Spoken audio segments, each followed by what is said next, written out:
थाणो बोला खान में अवां खे अपडेट कंदालो। रिपोर्ट करे रहियो आहे घनश्याम दास सामिनाणी।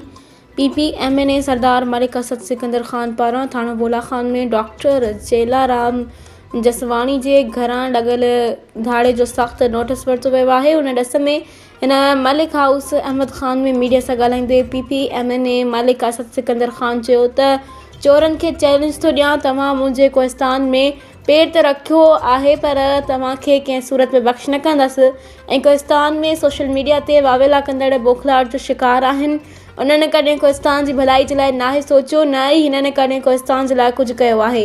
हिननि सदाईं कूड़ियूं अफ़वाहूं फैलायूं आहिनि, कॾहिं कंहिं सां हमदर्दी न कई आहे। जेकॾहिं कोहिस्तान में चोरियुनि जी वारदात खे रोकियो वेंदो हूंदो त असांजे ख़ानदान ऐं असां चोरनि खे सोघो कयो हूंदो।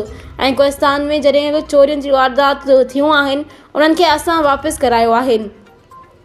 इंशाअल्लाह जल्द डॉक्टर चेलाराम जे घर मां लॻल धाड़ो वापसि कराईंदासीं ऐं चोरनि खे वाइखो कबो। इन वधीक चयो त डॉक्टर चेलाराम जसवाणी जे घरां लॻल धाड़े जी वापसी मुखालिफ़नि जे मुंहं ते चमाट हूंदी। कोहिस्तान जो अमन कॾहिं बि ख़राब करणु न ॾींदसि। इन वधीक चयो त हिकु ॾींहुं पहिरीं हिकु चोर खे सोघो करे पुलिस जे हवाले कयो आहे, जंहिं वटां 18 लख रुपयनि जी मालियत जो सोना ज़ेवर ऐं ॿियो सामान हथ कयो वियो आहे, जेको पिणु पुलिस जे हवाले कयो आहे।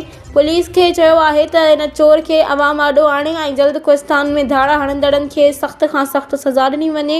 हिन चयो त कोहिस्तान जो अमन ख़राब करण जी कंहिंखे बि इजाज़त न ॾींदसि। कोहिस्तान जे माण्हुनि जी जान माल जो तहफ़ुज़ करणु असांजो फ़र्ज़ु आहे।